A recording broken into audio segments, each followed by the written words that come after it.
প্রিয় দর্শক, প্রীতি নিন, শুভেচ্ছা নিন। আমাদের আজকের অনুষ্ঠানে উপস্থিত আছেন ইনকলাব মঞ্চের আহ্বায়ক ওসমান হাদী হত্যা মামলার তদন্ত নিয়ে বাংলাদেশের অন্তর্বর্তী সরকার যে ডিজিটাল ম্যাজিক দেখালো তা সত্যি অস্কার পাওয়ার যোগ্য। ওসমান হাদী হত্যায় জড়িতদের বিচারের দাবিতে শাহবাগ সহ দেশের বিভাগীয় শহরগুলোতে অবরোধ কর্মসূচির মধ্যে নতুন নাটকের দৃশ্য নিয়ে হাজির হয়েছে সরকার।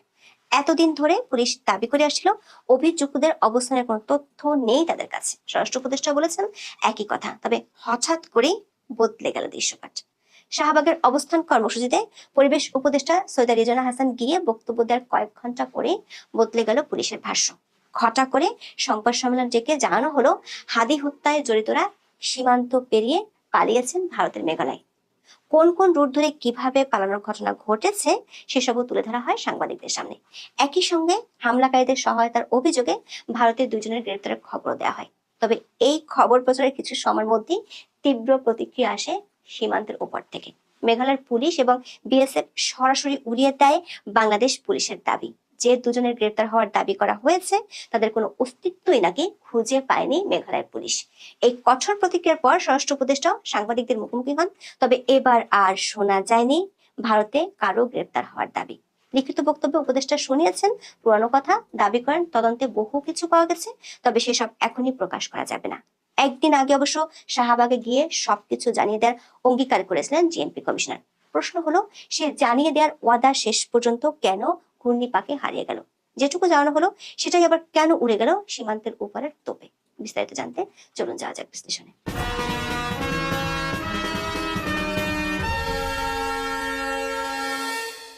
ঘটনার শুরুটা বেশ করুণ হলেও তদন্তের মোড়টা কিন্তু বেশ হাস্যকর।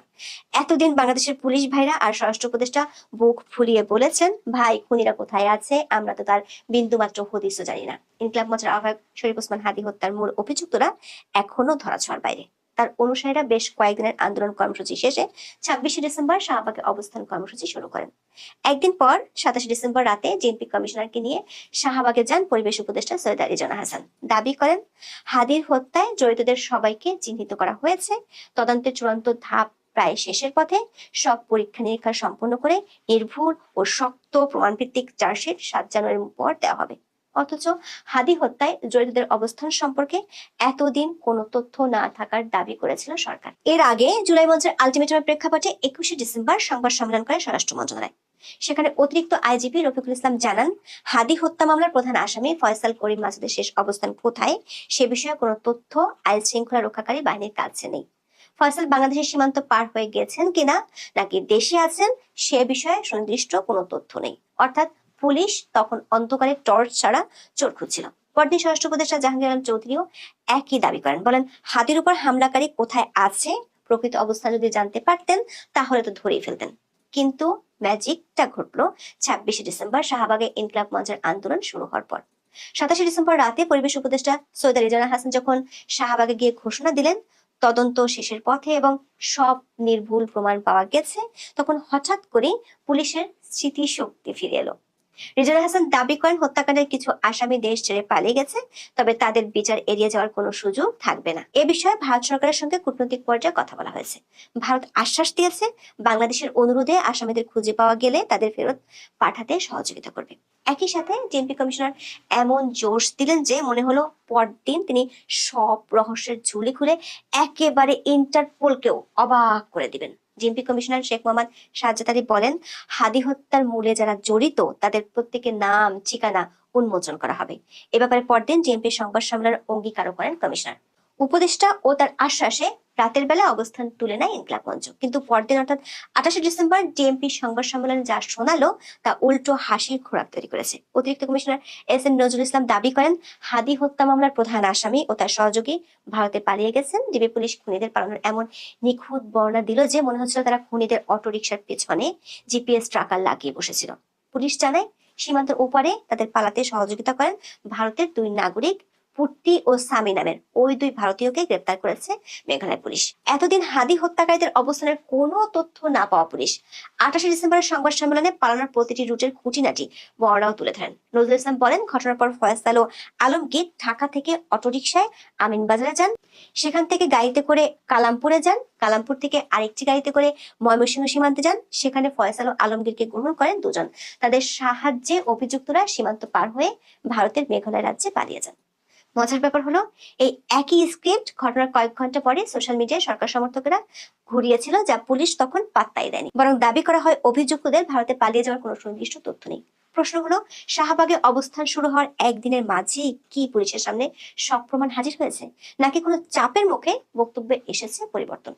এখন প্রশ্ন হলো, পুলিশ কি তদন্ত করে তথ্য পেল, নাকি ফেসবুকের কমেন্ট সেকশন থেকে কপি পেস্ট করলো? দর্শক, টুইস্টার তখনও বাকি। ভারতের মেঘালয় পুলিশ আর বিএসএফ যখন এই খবর শুনলো, তারা তো আকাশ থেকে বললো, তারা সাফ জানিয়ে দিল, ভাই, বাংলাদেশের পুলিশের এই পূর্তি ও সামির কোনো অস্তিত্বই তাদের রেকর্ডে নেই, কাউকে তারা ধরেনি।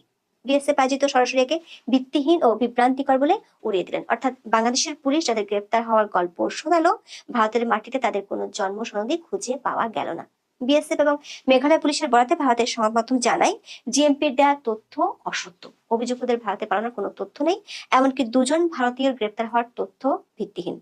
হিন্দুস্তান টাইমসের প্রতিবেদনে বলা হয়, হাদি হত্যার প্রধান দুই সন্দেহভাজন হালুয়াঘাট সীমান্ত দিয়ে মেঘালয় পালিয়ে গিয়েছেন এবং সেই রাজ্যে অবস্থান করছেন। বাংলাদেশ পুলিশের এমন বক্তব্যকে প্রত্যাখ্যান করেছেন মেঘালয় পুলিশের এক শীর্ষ কর্মকর্তা।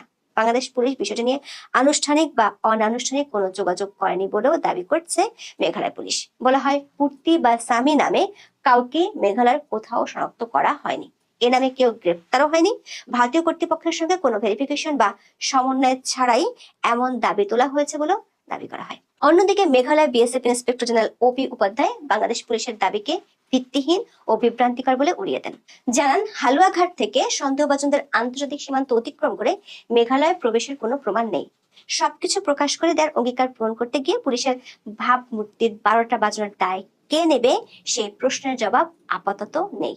এরপর স্বরাষ্ট্র উপদেষ্টা যখন সাংবাদিকদের সামনে এলেন, তখন তার সেই চেনা হাস্যোজ্জ্বল চেহারা আর কথার তুপড়ি উধাও। তিনি এবার লিখিত স্ক্রিপ্টের বাইরে এক পাও নড়লেন না এবং সেই দুই ভারতীয় গ্রেপ্তারের বিষয়টি কৌশলে এড়িয়ে গেলেন। যেসব কথা বলেছেন তার প্রায় সবই অতীতের চর্বিত চর্বণ। তদন্তে যথেষ্ট অগ্রগতির দাবি তোলেন স্বরাষ্ট্র উপদেষ্টা, তবে মূল অভিযুক্তের ভারতে পালানোর তথ্য ছিল অনুপস্থিত। দাবি করেন, তদন্তের স্বার্থে এবং প্রকৃত অপরাধী ও মদতদাতাদের শনাক্ত করার জন্য এখনই সবকিছু প্রকাশ করা যাচ্ছে না। প্রশ্ন হলো, তাহলে সকালে জিএমপি সংবাদ সম্মেলনে দুই প্রধান অভিযুক্তের খুঁটিনাটি এবং ভারতে পালানোর তথ্য কেন প্রকাশ করা হলো? মেঘালয়ের দুই ভারতীয় গ্রেপ্তারের তথ্যই বা কিভাবে জানা গেল? তার চেয়েও বড় প্রশ্ন, কার কথা সত্যি, স্বরাষ্ট্র উপদেষ্টা নাকি জিবি পুলিশের? এখন প্রশ্ন জাগে, জিবি পুলিশ কি স্বরাষ্ট্র মন্ত্রণালয়ের অধীনে চলে, নাকি তারা নিজেরা আলাদা কোনো ভুতুরে প্রশাসন চালায়? একজনের কথায় আসামিরা মেঘালয় গ্রেপ্তার, আর অন্যজনের কথায় তদন্তের স্বার্থে এখন কিছু বলা যাবে না। হাদি হত্যার বিষয়ে নতুন কোনো তথ্য না দিলেও বিভিন্ন দলের প্রতি আওয়ামী লীগ কর্মীদের জায়গা না দেওয়ার আহ্বান জানান জাহাঙ্গীর আলম চৌধুরী। 1.5 বছরের ব্যর্থতার পাহাড় জমানো স্বরাষ্ট্র উপদেষ্টা মনে করছেন, আওয়ামী লীগ সমর্থকদের অন্য দল থেকে বের করে দিলেই আইন শৃঙ্খলার রাতারাতি উন্নতি হয়ে যাবে। বলেন, বিভিন্ন রাজনৈতিক দলের কিছু নেতাকর্মী ভালোভাবে না জেনে ফ্যাসিস্টের দোসর, সন্ত্রাসী ও দুষ্কৃতিকারীদের তাদের দলে স্থান দিচ্ছেন। এ বিষয়ে রাজনৈতিক দলের নেতাদের অনুরোধ করব, এসব ব্যক্তির বিষয়ে সচেতন হবেন। দলের ভেতরে ওত পেতে থাকা সুযোগ সন্ধানী, সুবিধাবাদী ও খোলস পাল্টানো দুষ্কৃতিকারীদের চিহ্নিত করবেন, এদের থেকে দূরে থাকবেন। প্রশ্ন হলো, স্বরাষ্ট্র উপদেষ্টার আহ্বান কিভাবে সফল হবে? আওয়ামী লীগ বা ছাত্রলীগের ছদ্মবেশে থাকা অনেকেই 5ই আগস্টের আগে পরে দল বদল করে জুলাই সমর্থক দলে ফিরে গেছেন। তাদের অনেকেই এখন প্রভাবশালী নেতা। বিশেষ করে সরকার অতি কাছের দুটি দল জামাত এবং এনসিপির অনেকেই অতীতে ছিলেন আওয়ামী লীগ বা ছাত্রলীগ সমর্থক। উপদেষ্টা মহোদয় যদি নিজের কাছের মিত্রদের মধ্যেই এই শুদ্ধি অভিযান চালান, তবে তো তার নিজের ঘরের আসবাবপত্রই টানাটানি শুরু হবে। সেক্ষেত্রে তার দাবি মেনে কি করে চলবে এই শুদ্ধি অভিযান? কিভাবে দেশের আইন শৃঙ্খলার উন্নয়ন ঘটাবে সরকার? দর্শক, স্বাভাবিকভাবেই সরকারের নতুন নাটক আর বিভ্রান্তিতে ক্ষোভ বেড়েছে ইনকিলাব মঞ্চের। সরকার এই নাটকে বলায় ইনকিলাব মঞ্চের ধৈর্য বাঁধ ভেঙেছে এবং তারা আবার শাহবাগে শীত উপেক্ষা করে আন্দোলনে নেমেছে। শাহবাগে দুপুর থেকে আবার শুরু হয় অবরোধ। বিভাগীয় এবং জেলা শহরেও পালন করা হয় একই কর্মসূচি। বিকাল থেকে এটি আরো তীব্র হয়। দেশের বিভিন্ন জায়গায় মহাসড়ক অবরোধের খবরও পাওয়া গেছে। খুলনায় শুরু হয়েছে অনশন। শাহবাগে তীব্র শীত উপেক্ষা করে সমাবেশে যোগ দেন অনেকে। তাদের দাবি, হাদি হত্যাকারীদের গ্রেফতার ও বিচারের আগে ঘরে ফিরবেন না। দর্শক, নির্বাচনের আর মাত্র 1.5 মাস বাকি, আর এর মধ্যে সরকারি গোয়েন্দা নাটকের ফ্লপ শো পরিস্থিতিকে কোন দিকে নিয়ে যায় সেটাই এখন দেখার বিষয়। এটি ঠিক যেন এমন এক জাদু করার খেলা যে দাবি করছে সে টুপি থেকে খরগোশ বের করবে, কিন্তু টুপি ঝাড়ার পর দেখা গেল খরগোশ তো দূরে থাক, টুপির তলাও নেই। 5 আগস্ট আওয়ামী লীগের যেভাবে পতন হয়েছে সেভাবে পতনটা কোনোভাবে ঠিক হয়নি, কারণ একটি জঙ্গি হামলার মাধ্যমে আওয়ামী লীগের পতন করানো হয়েছিল। কিন্তু আমার ব্যক্তিগত অভিমত, আওয়ামী লীগের পতনের দরকার ছিল। এখন আপনারা প্রশ্ন করতে পারেন, হঠাৎ করে আপনি কথা বলছেন কেন? তার মেইন রিজন হচ্ছে আওয়ামী লীগের ভিতরে সাংগঠনিক ঘুণে ধরেছিল। তার থেকেও গুরুত্বপূর্ণ বিষয় হচ্ছে আওয়ামী লীগ 16 বছর ক্ষমতায় থাকার ফলে বাংলাদেশের জনগণ বুঝতে পারেনি যে 16 বছর আওয়ামী লীগ বাংলাদেশের জন্য কি করেছে, শেখ হাসিনা বাংলাদেশের কত উন্নয়ন করেছে। বাংলাদেশের জনগণ হুজুগে হওয়ার ফলে বাংলাদেশের জনগণ আওয়ামী লীগের উপর ক্ষোভে ফুসে উঠেছিল। সে কারণেই আওয়ামী লীগের একটা পতন দরকার ছিল, যাতে বাংলাদেশের জনগণ বুঝুক যে শেখ হাসিনা বাংলাদেশের জন্য কি ছিল এবং শেখ হাসিনা বাংলাদেশের জন্য 16 বছরে কি কি করেছে। এখন 16-17 মাস পেরিয়ে গেল। 16-17 মাস পেরিয়ে যাওয়ার ফলে এখন জনগণ বুঝতে পেরেছে যে আওয়ামী লীগই ভালো ছিল এবং আওয়ামী লীগের 16 বছর শাসনামলে বাংলাদেশে যা উন্নয়ন হয়েছে, শেখ হাসিনা যা উন্নয়ন করেছে সেটা কোনো সরকারই করতে পারবে না। অন্তত বাংলাদেশের মতো দেশে শেখ হাসিনার মতো দূরদর্শী রাষ্ট্রপ্রধান আর আসবে না, আর এত জনসংখ্যার দেশে শেখ হাসিনার মতো বাংলাদেশকে কেউ শাসন করতে পারবে না। এখন অনেকে বলতে পারেন, বাংলাদেশের জনগণ এখন অনেকেই বুঝে গিয়েছে সকল কিছু, আওয়ামী লীগও জনপ্রিয়তা বেড়ে গিয়েছে, শেখ হাসিনারও জনপ্রিয়তা বেড়ে গিয়েছে, তাহলে ইন্ডিয়া কূটনৈতিকভাবে এবং আওয়ামী লীগ সংগঠিত রাজপথে নামলেই তো জনগণ সাপোর্ট দিয়ে আবার আওয়ামী লীগকে ক্ষমতায় নিয়ে আসবে। আপনারা যে সকল বিষয় খুব ইজি চিন্তা করেন, ব্যাপারটা কিন্তু ওইরকম ইজি না। আরো সময়ের প্রয়োজন আছে। কেন প্রয়োজন আছে? কারণ যত সময় যাবে তত শেখ হাসিনার জনপ্রিয়তা বাড়বে, আওয়ামী লীগ সংগঠিত হবে এবং আওয়ামী লীগের জনপ্রিয়তা বাড়বে। এরপরে যখন ইন্ডিয়া কূটনীতিকভাবে আবার আওয়ামী লীগকে ক্ষমতায় নিয়ে আসবে বা আওয়ামী লীগ রাজপথে নেমে তাদের দাবি আদায় করে নির্বাচনের মাধ্যমে আবার ক্ষমতায় আসবে, আওয়ামী লীগের পাশে বাংলাদেশের সকল জনগণ থাকবে এবং জনসমর্থন থাকার ফলে আওয়ামী লীগ তখন বাংলাদেশে যেটা করতে যাবে সকল কিছু করতে পারবে। কিন্তু এখন হুট করে যদি কূটনীতিকভাবে ইন্ডিয়া সাপোর্ট দিয়ে এবং আওয়ামী লীগ সংগঠিত রাজপথে নেমে মেসাকার পরিস্থিতি তৈরি করে জনগণ আবার বিরুদ্ধে চলে যাবে এবং জোর করে যদি ক্ষমতায় ইন্ডিয়া বসেও দেয় আওয়ামী লীগকে, জনগণ সাথে থাকবে না, আবার সেই সরকার বেশি দিন আবার শেখ হাসিনা টিকাতেও পারবে না। সেই কারণে সকল কিছু গুছিয়ে সময় নিয়ে ইন্ডিয়া বরাবর টাইমে এবং আওয়ামী লীগ শেখ হাসিনা বরাবর টাইমে খেলাটা খেলবে এবং সঠিক সময়ে আবার আওয়ামী লীগ নির্বাচনের মাধ্যমে ক্ষমতায় আসবে। আর তখন ক্ষমতায় আসলে আরো 20 থেকে 30 বছর আবারও ক্ষমতায় থাকতে পারবে। আমাদের কথা হচ্ছে 7-8 বছর সময় যাক, 3-4 বছর সময় যাক, আবার ক্ষমতায় আসলে যাতে লং টার্মের জন্য থাকা যায় এবং জনগণের সাথে থাকে। আর জনগণেরও বোঝা দরকার আছে আওয়ামী লীগ সরকার না থাকলে বাংলাদেশে কি পরিস্থিতি হয় এবং আওয়ামী লীগ সরকার থাকলে বাংলাদেশে কি পরিস্থিতি থাকে, আর আওয়ামী লীগ সরকার ক্ষমতা থাকলে বাংলাদেশে কি উন্নয়ন করে এবং আওয়ামী লীগ সরকারের পতন হয়ে গেলে আওয়ামী লীগ সরকার না থাকলে বাংলাদেশে কি উন্নয়ন হয়। জনগণকে বুঝতে দিতে হবে না, জনগণকে কম্পেয়ার করতে দিতে হবে না। 1.5-2 বছর পরে গিয়ে আবার একটা সরকার পতন আবার ক্ষমতা নিয়ে আসতে হবে, তারা জনগণ বুঝবে কি করে? তফাৎটা জনগণ দেখতে পাবে? দেখতে পাবে না। জনগণকে বোঝানোর দরকার আছে, তফাৎও দেখানোর দরকার আছে। তখন আবার ক্ষমতায় আসলে তখন জনগণ বলবে না, এদেরকে পতন ঘটানো যাবে না। পতন ঘটালে কি পরিস্থিতি আমরা বারবার দেখেছি। এরাই ক্ষমতায় থাকুক, এটা রিয়েলাইজ জনগণের হওয়া প্রয়োজন। তাই আপনার তাড়াহুড়ো করিয়েন না। 16-17 মাস গিয়েছে, আরো 16-17 মাস যাক দরকার হলে। জনগণ আরো বুঝুক, আওয়ামী লীগের আরো জনপ্রিয়তা বাড়ুক, শেখ হাসিনার আরো জনপ্রিয়তা বাড়ুক। তখন ইন্ডিয়া মেইন খেলা খেলবে। ইন্ডিয়া বিরোধিতা কেউ করবে না, বলবে যে ইন্ডিয়া যেটা এতদিন বলে এসেছিল সেটাই সঠিক, আওয়ামী লীগ যেটা করেছিল 16 বছরে সেটাই সঠিক, শেখ হাসিনা যা বলেছিল সেটাই সঠিক। অলরেডি শেখ হাসিনার কথা সত্য প্রমাণিত হচ্ছে। এনসিপি সাবেক নেত্রী নীলা ইসরাফিলও বলেছে শেখ হাসিনা যা বলেছিল তাই রাইট ছিল, এরা সকলে রাজাকারের নাতিপতি। প্রমাণ পেয়েছেন না? এই সকল রাজাকারের নাতিপতিরা এখন জামাতের সাথে জোট করেছে। সত্য তো, তুমি কি আমি কে রাজাকার? এরা সত্যিকারের আসলে রাজাকারের নাতিপতি, এরাই রাজাকার, নব্য রাজাকারীরা। সকল কিছু শেখ হাসিনার কথা মিলে যাচ্ছে। শেখ হাসিনা বলেছিল আমাকে আমেরিকা অফার দিয়েছে, সেন্ট মার্টিন দিয়ে দিলে আমি আজীবন ক্ষমতায় থাকতে পারবো। সেটা প্রমাণ পেয়েছে না ডক্টর ইউনূস? বসার পরে সেন্ট মার্টিন দিয়ে দেওয়ার জন্য যা কিছু করার, বিদেশি একটা সংস্থাকে বন্ধক দিয়ে দেওয়ার জন্য যা কিছু করার সকল কিছুই করছে, আমেরিকার স্বার্থ হাসিল করছে। শেখ হাসিনা কাঁঠাল দিয়ে রেসিপি করার কথা বলেছিল, কিন্তু আপনারা হাসাহাসি করেছিলেন। পরবর্তীতে সে কাঁঠাল দিয়ে রেসিপি বানিয়ে যখন মেলায় বিক্রি করতে এনেছে, সেটা হুমড়ি খেয়ে সাধারণ জনগণ কিনছে এবং মজা লাগছে তাদের কাছে। তাই শেখ হাসিনা যাই বলেছে সেটা আগেও পরেও সকল কিছু সত্যতে পরিণত হয়েছে। শেখ হাসিনার রাজনীতি খুব দূরদর্শী রাজনীতি। আপনারা যেটা মনে করেন 2-2-4, শেখ হাসিনা সেটা 2-2-22 মনে করে। শেখ হাসিনা খুব আগের থেকে দেখে।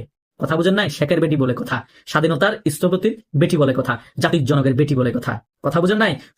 ছোটখাটো মাপের নেতা না, শেখ হাসিনা। আয়রন লেডি শেখ হাসিনাকে এমনি দেওয়া হয়নি, হয়তোবা বিদেশি ষড়যন্ত্র, বাংলাদেশের ষড়যন্ত্রের কারণে, জঙ্গি হামলার কারণে শেখ হাসিনার পতন হয়েছে। এই পতনটা জরুরি ছিল, কিন্তু শেখ হাসিনার লাইফ রিস্ক হয়ে গিয়েছে বেশি, সেটাই সমস্যা ছিল। আল্লাহ ওনাকে সহি সালামত ভারতে নিয়ে গিয়েছে এবং উনি সেভ আছে, এটাই সবচেয়ে বড় বিষয়। এখন যে সকল আওয়ামী লীগের দল ক্ষমতা থাকা অবস্থায় ভুলগুলো ছিল সেগুলা শুধরিয়ে আওয়ামী লীগকে আরো সংগঠিত করে এবং জনগণকে সকল কিছু আরো বুঝতে সময় দিয়ে আওয়ামী লীগ ফিরে আসা জরুরি জনগণের দল হয়ে। সাধারণ জনগণ রিয়েলাইজ হতে হবে যে আওয়ামী লীগ 16 বছর শাসনামলে বাংলাদেশের সবচেয়ে বেশি উন্নয়ন করেছে। জনগণ রিয়েলাইজ হতে হবে শেখ হাসিনা বাংলাদেশের সবচেয়ে সেরা প্রধানমন্ত্রী ছিল, এবং জনগণের রিয়েলাইজ হতে হবে সকলের আমরা আগেই ভালো ছিলাম। শেখ হাসিনা সরকার আবার ফিরে আসুক, আওয়ামী লীগ সরকার আবার ফিরে আসুক। এটা 100% যতদিন রিয়েলাইজ হবে না ততদিন আওয়ামী লীগ সংগঠিত হতে হবে, কারণ জনগণই একটা দেশের মূল শক্তি। যত শক্তিশালী হন না কেন রাজনৈতিক দল হিসেবে, জনগণ যদি আপনার পাশে না থাকে, আপনি জোর করে ক্ষমতায় বসলেন, কিন্তু সেটা কখনো বেশি দিন স্থায়িত্ব হবে না, বেশি দিন টিকবে না। তাই আরো সময় নিয়ে শেখ হাসিনাকে আওয়ামী লীগকে সংগঠিত করে জনগণকে সাথে নিয়ে রাজপথে নেমে একটা সুষ্ঠু নির্বাচনের মাধ্যমে আবার আওয়ামী লীগ ক্ষমতায় আসুক, আর সেবার ক্ষমতায় আসলে আবারও লং টার্ম আওয়ামী লীগ ক্ষমতায় থাকতে পারবে। আমি সেটাই চাই। আমি তাড়াহুড়ো কোনো কিছু পছন্দ করি না, আমি গোছানো সকল কিছু পছন্দ করি। আর আওয়ামী লীগের যারা শীর্ষ পর্যায়ের নেতা আছেন তারা এখনো কিন্তু দল নিয়ে ওই রকম সিরিয়াসলি ভাবছে না, অনেকেই চুপচাপ হয়ে বসে আছেন। আবার অনেকেই খুবই সোচ্চার আওয়ামী লীগ নিয়ে অনেকে টকশো করছেন, কথা বলছেন। সকলেই এখন কথা বলা প্রয়োজন, সকলেই ফেসবুকে আসা প্রয়োজন, সকলেই এখন আবার অ্যাক্টিভ হয়ে যাওয়া প্রয়োজন। কারণ এই আওয়ামী লীগকে বিক্রি করে কিন্তু আপনার হাজার হাজার কোটি টাকার মালিক হয়েছে। এই আওয়ামী লীগকে বিক্রি করে কিন্তু ওই টাকা দিয়ে আপনার ছেলে মেয়েদেরকে বিদেশে পড়ালেখা করিয়েছেন এবং বিদেশে বিভিন্ন ঘর বাড়ি আপনারা তৈরি করেছেন। এখন আওয়ামী লীগের দুঃসময়, আপনারা সেবে আছেন, বিদেশে বসে হলো আওয়ামী লীগের জন্য কাজ করেন, আওয়ামী লীগের কর্মীদের জন্য কাজ করেন। আওয়ামী লীগের কর্মীরা অনেক কোণঠাসা অবস্থায়, অনেক কষ্টে আছে, অনেকে জেলে আছে, শীতের মধ্যে অনেকে অনেক কষ্টে জীবন যাপন করছে, সেগুলো কিন্তু আপনারা ভুলে যাচ্ছেন। এভাবে করে একটা রাজনৈতিক দলকে আপনারা হারিয়ে যেতে দিয়েন না। আওয়ামী লীগ কখনো হারিয়ে যাবে না, কিন্তু অনেক সময়ের জন্য রাজনীতি থেকে দূরে সরে যেতে হবে আপনাদের কিছু কার্যকলাপের কারণে। কারণ আপনারাই পারেন আওয়ামী লীগের শীর্ষ পর্যায়ে যারা নেতা আছেন আওয়ামী লীগকে খুব তাড়াতাড়ি সংগঠিত করতে এবং আওয়ামী লীগকে আবার পূর্বের মতো রাজনীতি ফিরিয়ে আনতে। কারণ শেখ হাসিনার বয়স হয়েছে, শেখ হাসিনা একার পক্ষে সম্ভব না আওয়ামী লীগকে সংগঠিত করে রাজপথে আমি আবার একটু সুষ্ঠু নির্বাচনের মাধ্যমে ক্ষমতায় আনা। ভারত যত কিছু চেষ্টা করার করে যাচ্ছে, ভারত যা কিছু করার প্ল্যানিং করার সকল কিছু করে যাচ্ছে, কিন্তু তারা তো আবার জোর করে ক্ষমতায় বসিয়ে দিতে পারবে না। আমাদেরও তো কিছু করতে হবে, আমরা তো বাংলাদেশের নাগরিক, তাই নয় কি? আমরা তো মুক্তিযুদ্ধের পক্ষের শক্তি। এত তাড়াতাড়ি হার মানলে চলবে না। 16-17 মাস হয়ে গিয়েছে নির্বাচনের পরে বা নির্বাচনের আগে থেকে কিভাবে মাঠে নামবেন, কিভাবে জনগণকে সাথে নিয়ে আপনাদের দাবি হাসিল করবেন, সেদিকে কাজ করতে হবে। শুধু শেখ হাসিনার উপর নির্ভর হয়ে বসে থাকলে হবে না। শেখ হাসিনার কাজ করছে, আপনার দলীয় শীর্ষ পর্যায়ে যে সকল নেতা আছেন আপনাদেরও গুরু দায়িত্ব আছে, আপনারা আপনাদের কাজ করতে হবে। আপনারা যারা দলের হয়ে কাজ করছে, দলের হয়ে কথা বলছে, সে খুব ছোটখাটো নেতা হোক, সে একদম তৃণমূল পর্যায়ে নেতা হোক, তাদের সাথে নিজের তাগিদে যোগাযোগ করতে হবে। কারণ তারা এখন বাংলাদেশে আছে, তাদেরকে দিয়ে আপনারা কাজ করাতে পারবেন। আপনারা যদি এগো নিয়ে বসে থাকেন, আমরা অনেক বড় নেতা, আমরা বিদেশে আছি, আমি কেন্দ্রীয় নেতা, ওদের সাথে যোগাযোগ করলে আমি ছোট হয়ে যাবো, এগুলো চিন্তা করলে ভাই বিদেশে জীবন পশ্চিম করবেন, বাংলাদেশে আসতে পারবেন না, রাজনীতিও করতে পারবেন না, তৃণমূল কর্মীরও কষ্টে থাকবে, ক্ষমতাও আসতে পারবেন না। এগুলা বাদ দিতে হবে, জনগণের হয়ে রাজনীতি করতে হবে।